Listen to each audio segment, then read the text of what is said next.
शमिंदर मनहास ने लिखा है, Naman Anant Shri ji, I have been prayerful all my life. Before, prayer was more for this and that, but then slowly it changed to being more thankful for everything in life. Now even the prayer seems to have dissolved and only a feeling of gratitude with deep contentment and a sense of waiting remains. Am I on the right path and please kindly shed some light on this situation? Shaminder ji लिखती हैं कि जीवन प्रार्थनापूर्ण रहा हमेशा। पहले प्रार्थना इस बात के लिए उस बात के लिए होती थी, फिर धीरे धीरे प्रार्थनाएं एक गहरे अनुग्रह में बदल गईं और अब जो अनुग्रह है और एक संतोष है और एक प्रतीक्षा है वो है। शमिंदर जी, प्रार्थनाएं भी परिपक्व होती हैं, इवोल्यूशन है। कुछ मांगना प्रार्थना नहीं होती। अक्सर लोगों को लगता है कि कुछ मांगे हम तो प्रार्थना होगी। ज़्यादातर प्रार्थनाएं तो ऐसी ही भरी पड़ी हैं। फिर ग्रेटिट्यूड पे करना, कई बार लोगों को वो बात पकड़ जाती है प्रार्थना में, वो भी एक इवोल्यूशन है। लेकिन उस एवोल्यूशन का एक साइड इफ़ेक्ट है जिसको मैं कहता हूँ शुक्राना गैंग। शुक्राना गैंग क्या होता है? बात बात पे शुक्राना शुक्राना शुक्राना, बोलना काहे को है। फिर उसका एवोल्यूशन, बोलना तो एक न्यूरोटिक सिचुएशन है, लेकिन आपके केस में वो चीज़ फिर इवॉल्व हुई, मौन आया, अनुग्रह की भावदशा आई, जिसके पीछे छाया के रूप में संतोष आया। अनुग्रह अगर है किसी के जीवन में, ग्रेटिट्यूड, तो उसका रिफ्लेक्शन उसके भीतर कंटेंटमेंट के रूप में ही होगा। अगर कोई व्यक्ति बहुत कंटेंटेड है, गहरे संतोष में ठहरा हुआ है, तो अगर हम उसकी जो साइकोलॉजी है उसको थोड़ा हम देखेंगे तो वो ग्रेटिट्यूड से भरी, अनुग्रह से भरी है।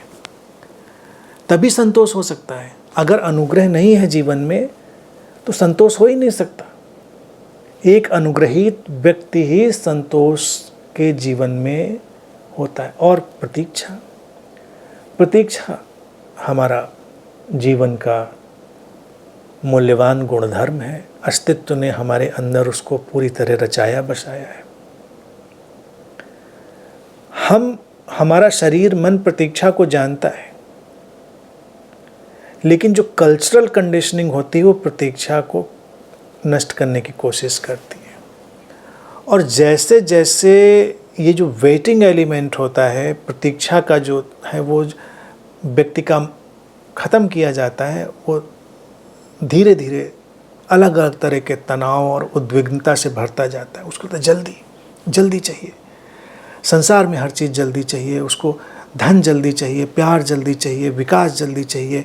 फिर अध्यात्म में चला जाए तो ध्यान जल्दी चाहिए, समाधि जल्दी चाहिए, ज्ञान जल्दी चाहिए, सब कुछ जल्दी जल्दी उसको चाहिए। यहाँ जल्दी तो कुछ होता नहीं, सब कुछ अपने समय से होता है।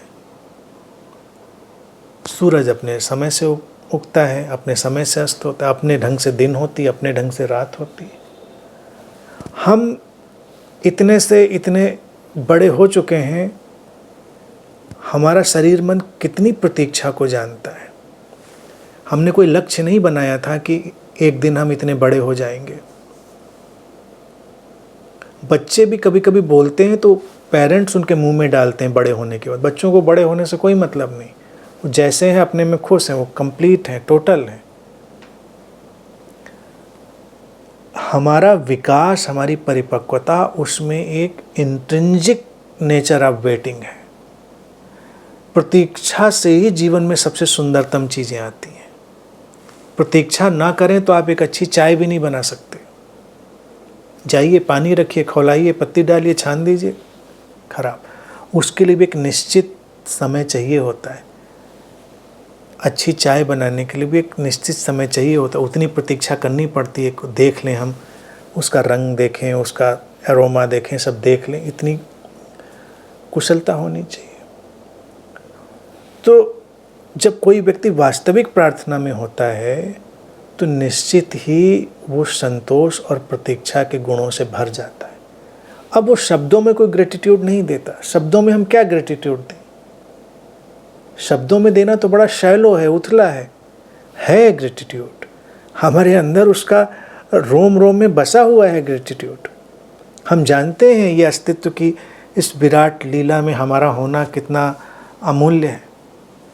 उस अस्तित्व ने कैसे इस शरीर मन को संभाला हुआ है, सब कितना अमूल्य है। हम इसको जानते हैं, महसूस करते हैं, इसको शब्दों में नहीं बोलते। शब्दों में बोलने की ज़रूरत नहीं। और अगर हमको देखना है किसी के भीतर प्रार्थना, तो बस हमको यही दो जो बातें आपने लिखी हैं, यही चीज़ देखनी पड़ेगी कि उसके जीवन में प्रतीक्षा है कि नहीं, उसके जीवन में संतोष है कि नहीं। अगर संतोष है, प्रतीक्षा है, तो ग्रेटिट्यूड होगा, प्रार्थना भी होगी। प्रार्थना और कुछ भी नहीं है। प्रार्थना बस इस जीवन में रसमय होकर जीने का नाम है। प्रार्थना रसगुल्ले वाली स्थिति है कि जब जीवन के रस में हम रसगुल्ले की तरह पड़े हुए, उस मिठास को रसगुल्ला तो महसूस नहीं करता, वो तो बेचारा नहीं महसूस कर पाए, लेकिन हमें प्रकृति ने महसूस करने का भी गुण दिया। हम रस में पड़े हैं और रस की मिठास को भी महसूस कर रहे हैं। अब कहने की भी हमको ज़रूरत नहीं कि कितना मधुर है जीवन, है मधुर।